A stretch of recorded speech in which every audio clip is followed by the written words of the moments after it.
अस्सलाम वालेकुम, welcome back to my YouTube channel Areej sewing centre. आज मैं आपको ब्यूटीफुल नेकलाइन की स्टिचिंग बताऊंगी। सबसे पहले आपने कमीज़ की फ्रंट साइड ले लेनी है।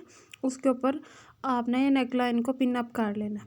ठीक है, जो नेकलाइन की दरमियान वाली क्रीज़ होगी उसको आपने फ्रंट के क्रीज़ के साथ इक्वल रखते हुए पिन अप कर लेना। पिन अप करेंगे तो इससे आपको आसानी होगी, नेकलाइन इधर उधर नहीं होगा या टेढ़ा मेढ़ा नहीं होगा।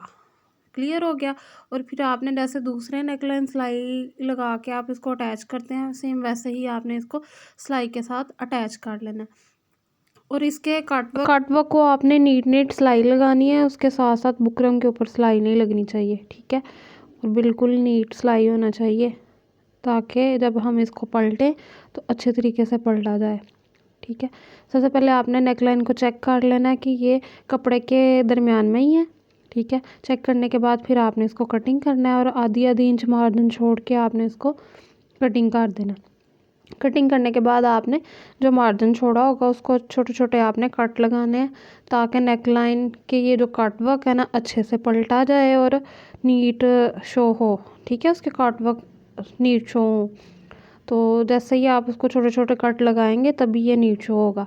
उसके बाद जब नेकलाइन कटिंग किया था तो उसके दरमियान में से जो चेपी का पीस निकला था ना, उसको आपने कपड़े पे पेस्ट कर लेना है और इसके नीचे भी आपने कपड़े को पलट के, ठीक है, तो आपने इसको सिलाई लगा लेनी है। ऊपर से सिलाई लगाने के बाद आपने इसको पलट लेना है। पलटने के बाद आपने इसको थोड़ा सा नीट कर लेना। नीट करने के बाद फिर ये जो बुकरम जैसे कट वर्क बने हुए थे ना, वैसे वैसे आपने चाक के साथ निशान लगा लेना।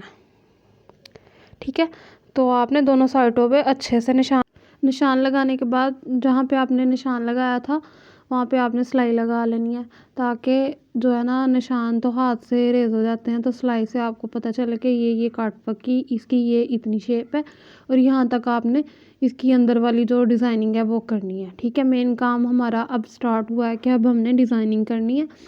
तो आपने इसको चेपी को हाफ़ कर लेना। हाफ़ करने के बाद आपने निशान लगा लेना।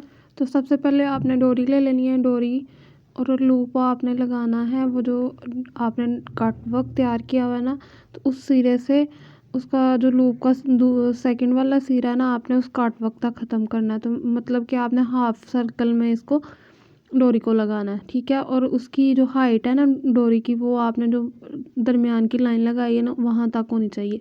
ये हमारा छोटा लूप है। ठीक है, और एक इससे बड़ा लूप लगेगा।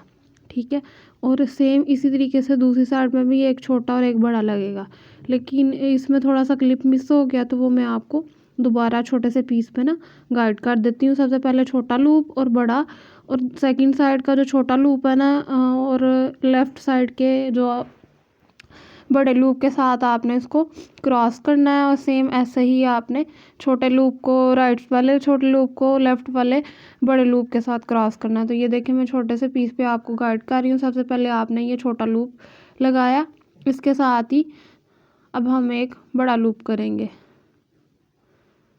ये बड़ा लूप था, अब इसमें ये छोटा लूप को ना सिलाई लगा रही हूँ।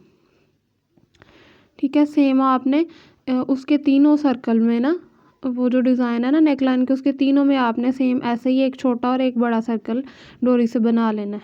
ठीक है, उसको बनाने के बाद आपने इसका दरमियान में निशान लगाया। अब सेकंड वाली साइड में आपने क्या करना है, तो अब आपने क्या करना है, जैसे इसमें हमने एक साइड पे लगा लिया एक छोटा लूप और एक बड़ा लूप। अब सेकंड साइड पे पहले आप दरमियान का निशान लगाए ना, फिर उसके बाद आपने अब एक ये डोरी ले लेनी है और उसको सिलाई लगाना है। ठीक है, और इसको जब आप सिलाई लगाएंगे तो उसको अच्छे से आपने डबल कर लेनी है सिलाई को। और फिर आपने इसको अभी जो सिलाई डोरी का लगाया है ना, ये छोटा इसका सर्कल होगा और इस आपने लेफ़्ट वाली साइड के बड़े सर्कल से आपने उसको क्रॉस करते हुए इसको सिलाई लगा देनी है। ठीक है, सेम इसी तरीके से आपने अब दोबारा एक सर्कल लेना है इस साइड राइट साइड का। अभी ये साइड चेंज हो गया है ना, राइट साइड का आपने अब बड़ा सर्कल लेना है और इस लेफ़्ट साइड के छोटे वाले सर्कल से आपने इसको क्रॉस करते हुए इसको सिलाई लगा लेनी है। बहुत ही इजी तरीका है ये और बहुत ही इजी है ये। ठीक है, ये कोई मुश्किल नहीं है, बहुत ही इजी है। ठीक है, आप ट्राई करिएगा, इंशाल्लाह इजी बनेगा, कोई मुश्किल नहीं है इसमें। ठीक है, सेम इसमें सिर्फ मैंने एक आपको दिखाया, उसमें हमने 3 बनाया ना, तो वो डिज़ाइन थोड़ा बड़ा बड़ा लग रहा है। तो जब आप इसको ऐसे कपड़े पे बनाएंगे तो इंशाल्लाह प्यारा लगेगा। ठीक है, डिज़ाइन बनाने के बाद आपने कमीज़ का फ्रंट साइड लेके कमीज़ के फ्रंट को आपने जिस पीस पे आपने डिज़ाइनिंग किया उस कट वर्क के साथ साथ जो निशान लगे हुए हैं उन निशान के आपने इक्वल रखते हुए जो है ना किनारे किनारे पे सिलाई लगा लेनी है। तो सबसे पहले आपने गले के ऊपर से सिलाई स्टार्ट करनी है। ठीक है, टांगा थोड़ा सा आपका छोटा होना चाहिए। सिलाई लगाने के बाद आपने फिर ये कट वर्क को बराबर रखते हुए जो चाक के निशान है उसको बराबर रखते हुए आपने प्यारी प्यारी सी सिलाई लगा के इसको इस डिज़ाइन को अटैच कर देना आपने कमीज़ के फ्रंट के साथ। क्लियर हो गया? और बिल्कुल स्लो स्लो आपने नीट सी सिलाई लगानी है। ठीक है, सेम इसी तरीके से आप इसमें तो हमने डोरी की डिज़ाइनिंग की है, तो आप इसमें कुछ भी पिन टेक्स्ट डाल के इस नेक लाइन को डिज़ाइन कर सकते हैं आप। और प्लेन लगा के जहाँ पे डिज़ाइनिंग की है उसमें प्लेन ही आप अटैच करके तो टसल्स वगैरह लगा के भी डिज़ाइन कर सकते हैं। डिज़ाइन अच्छा लगा हो तो मुझे कमेंट में लाजमी बताइएगा, और मेरे चैनल को सब्सक्राइब करें, लाइक करें, शेयर करें। ये रही नेक की फ़ाइनल लुक, माशाल्लाह।